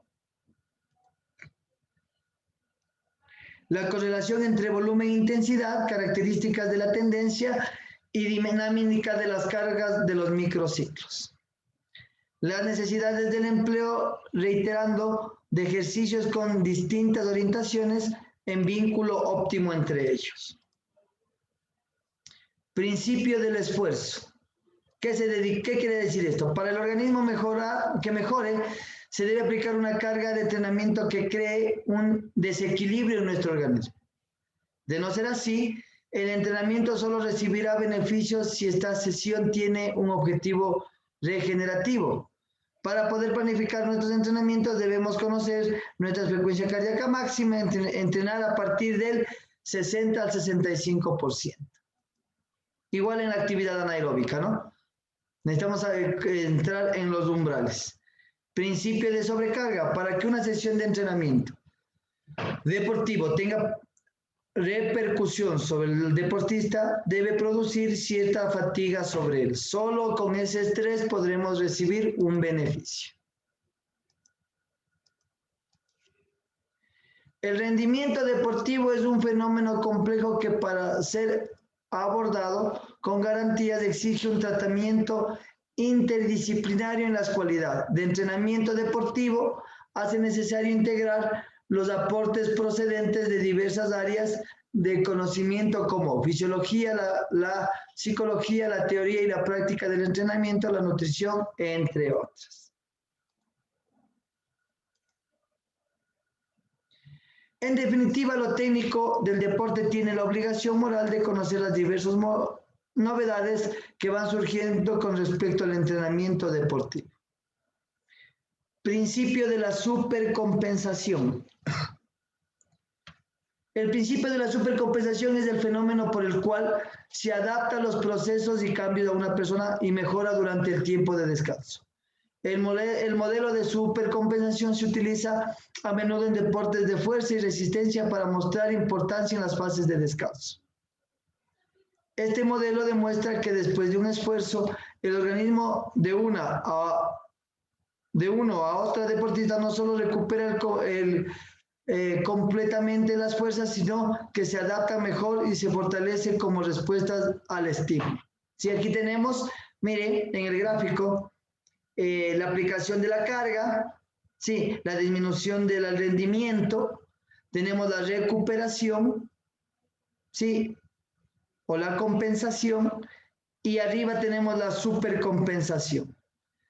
Como podemos ver, si hay un descanso muy largo, como aquí en esta parte última de la ondulación, se va perdiendo los efectos y la condición física. Miren aquí, estímulo de entrenamiento, estímulo de entrenamiento, estímulo de entrenamiento, tiempo de entrenamiento, ¿sí?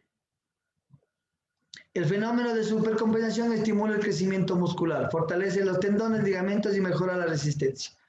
Para que una persona pueda mejorar de verdad el rendimiento deportivo es imprescindible que acompañe el ejercicio de nutrición adecuado. Aquí tenemos otro factor. Si por contrario entrenamos con decadencia frecuencia, tu cuerpo no tendrá tiempo suficiente entre los ejercicios de recuperarse. En lugar de ganar fuerza o resistencia, acabará deteriorándose su rendimiento. Aquí está, tiempo de descanso muy poco, supercompensación, tiempo de descanso casi no hay, y al final, en el estímulo de entrenamiento no se genera la supercompensación. Sí, debemos de buscar siempre el pico donde está la supercompensación para lograr de nuevo el estímulo. Eso es lo que corresponde, chicos, a lo que son principios de entrenamiento. ¿Listo?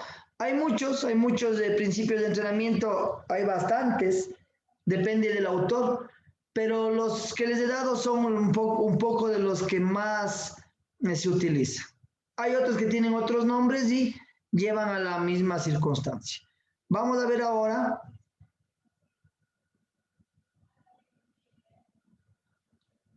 Déjenme ver dónde estamos.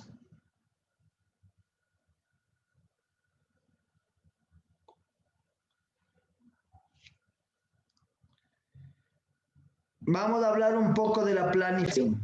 ¿Listo? Vamos a entrar ya y hemos visto las características de un entrenamiento, ¿no es cierto? ¿Cuáles eran las características de un entrenamiento?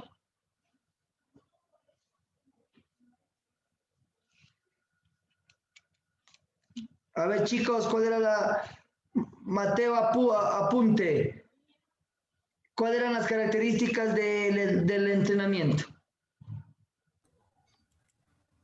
Era duración, intensidad, ahora era frecuencia, descanso, intensidad, Duración y volumen. duración y volumen. Perfecto, profe. Ahora vamos a ver, y ya vimos los principios de entrenamiento, ¿no es cierto? Principio ondulatorio, principio de la progresión de las cargas, principio del esfuerzo, principio de individualidad, individualización, de adaptación. Los que más me han parecido a mí generales. ¿Listo? También depende de cada entrenador, ¿no? Qué tantos principios quiera tomar. El principio pedagógico. Ahora vamos a ver la planificación deportiva. Preparación del atleta. Aprovechamiento de todo el conjunto de medios que asegure el logro y la elevación. Predisposición para alcanzar resultados deportivos. Preparación física, preparación técnica, preparación táctica, psicológica y teórica. Las direcciones del entrenamiento son los aspectos direccionales de la preparación del deportista, que van a señalar no solo el contenido de entrenamiento que deberá recibir el deportista, sino además relacionarla con su determinación de la categoría básica del entrenamiento, carga y métodos. Entre las características, ¿no es cierto?, los componentes de la carga del entrenamiento tenemos volumen, intensidad, densidad, duración del estímulo y la frecuencia. Clasificación de las direcciones del entrenamiento de rendimiento. Direcciones determinantes del entrenamiento y direcciones condicionantes del entrenamiento. ¿Qué quiere decir esto, profes? A ver, ¿quién ha oído sobre las direcciones determinantes del entrenamiento y las direcciones condicionantes del entrenamiento?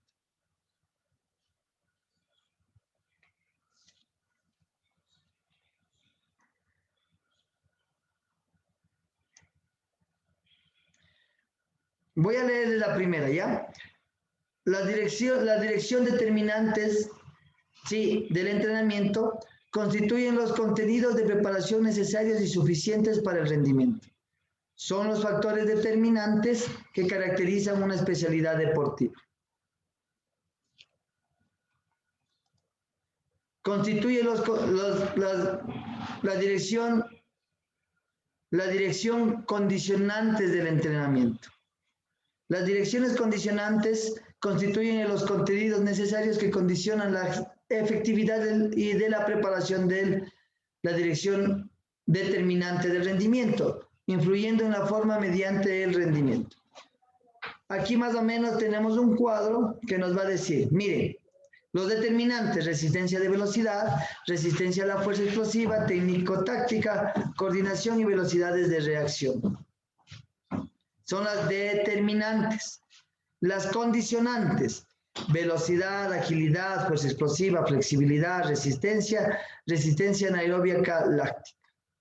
Y entonces podemos también definirlas, ¿no?, como capacidades condicionantes y capacidades determinantes. Las condiciones son las condiciones generales que debe tener un deportista dependiendo de su deporte. Y las determinantes, las que caracterizan a un deporte. Por ejemplo, ¿necesitará el culturismo fuerza explosiva?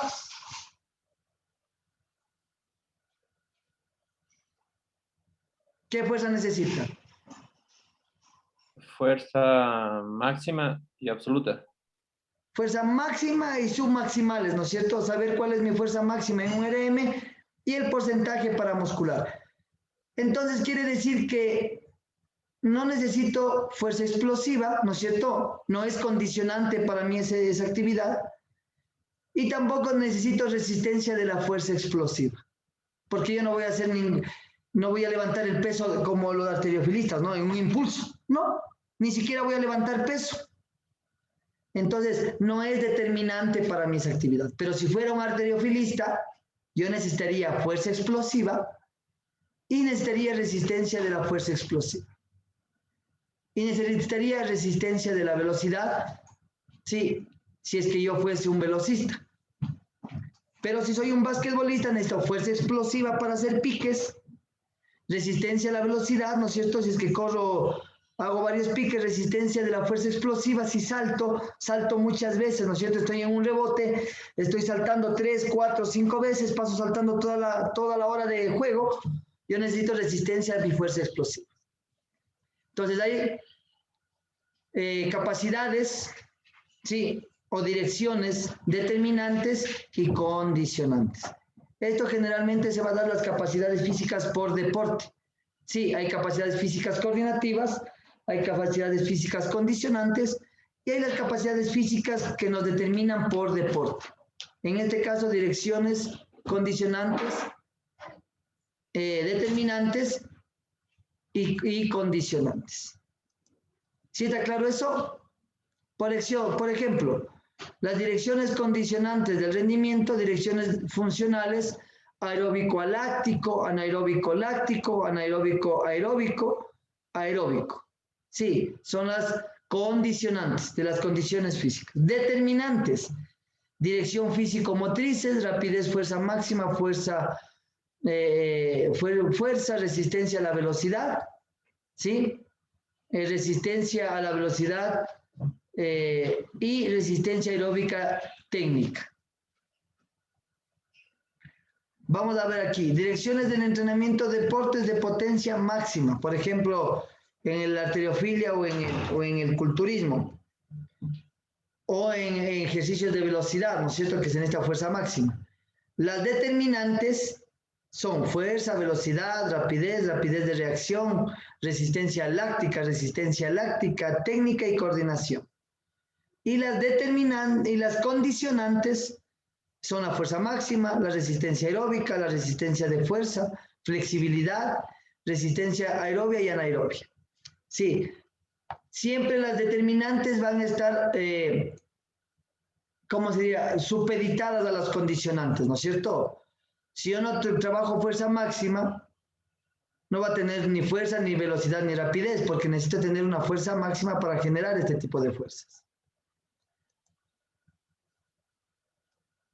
El control de las direcciones determinantes de rendimiento y las direcciones condicionantes de rendimiento en cada mesoestructural del plan nos permitirá ir aproximándonos a los porcientos reales de las proporciones para cada tipo de direcciones o para cada tipo de deporte.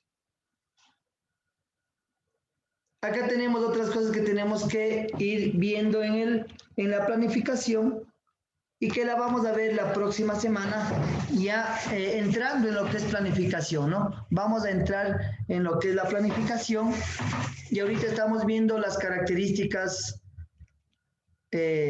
condicionales, ¿no es cierto?, las direcciones condicionales y de determinantes por deporte, y vamos a ver las zonas de entrenamiento. Sí, quedémonos en zonas de entrenamiento para la próxima clase, que ya vamos a entrar netamente a lo que es planificación. Ahora, profe, ¿he dicho cómo va a ser el autoinstruccional o todavía no? Sí. ¿Qué les propuse yo? De principio que era un microciclo. Una planificación de micro, sí, de una semana. Ya. Yo estaba viendo con el otro curso, ¿sí? Y bueno, la planificación del microciclo la quería yo cambiar por un macrociclo de entrenamiento. ¿Listo? Este macrociclo de entrenamiento va a ser, generalmente el macrociclo es una planificación referencial, ¿no? Donde van a ir los tipos de microciclos, los porcentajes que se va a trabajar, porque en el microciclo había que poner los ejercicios, el porcentaje, a quién estaba dirigido, ¿no es cierto? Pero más o menos eso ustedes tienen claro. Lo que quiero ver es qué tan claro tienen la planificación de un macrociclo para unos 6 meses de entrenamiento. Sí, usted va a hacer una planificación para muscular a alguien en 6 meses. Sí, tomando en cuenta que va a comenzar desde cero y usted va a hacer una progresión de las cargas, va a hacer una adaptación tomando los principios de entrenamiento, ¿no es cierto? Va a manejar el volumen, en más volumen en el principio, menos intensidad, y mientras vayas usted aumentando el entrenamiento, va a bajar el volumen y va a subir la intensidad. ¿Qué más les iba a decir? Ya les muestro un poquito, aquí tengo en Excel una idea de cómo vamos a hacer para que ustedes la vean, la revisen en su en el YouTube, pueden revisar si quieren que tengan idea, pero nosotros la próxima semana ya entramos en la planificación para irlo haciendo nosotros. Entonces, déjenme, les voy a compartir un poquito esta planificación.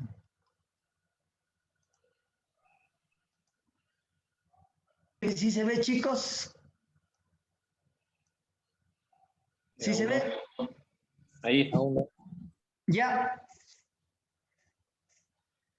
Entonces, por ejemplo, ustedes pueden ver aquí, miren, chicos, el macrociclo, ¿no?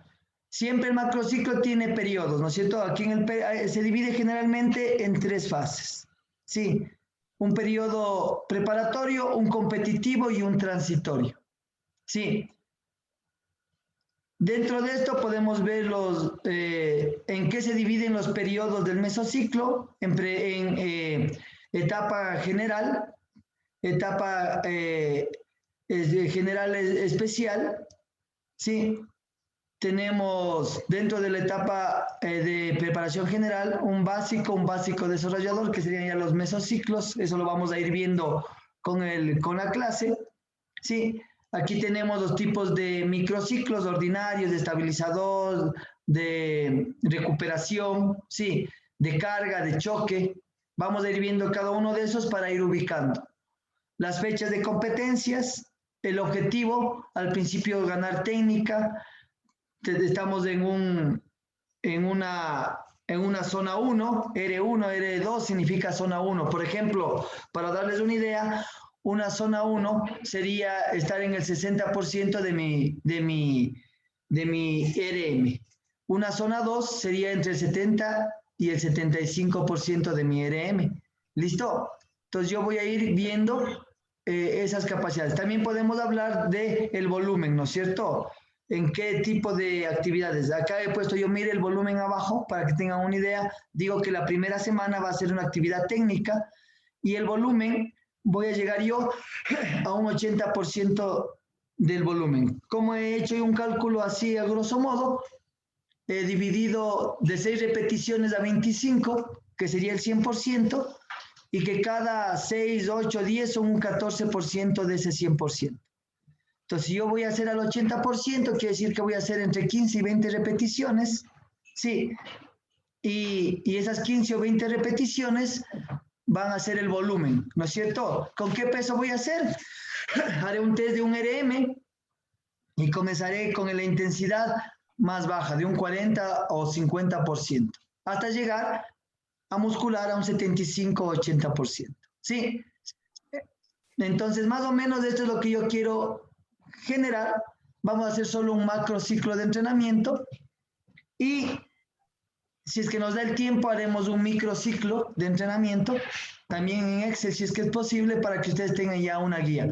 Cuando terminemos yo les subo, ¿no? Yo les subo el Excel, les subo, esperemos alcanzar hasta el microciclo, pero lo único que quiero que hagan es un macrociclo de entrenamiento, como que ustedes van a tener una competencia o 2 en los 6 meses y cómo se van a preparar.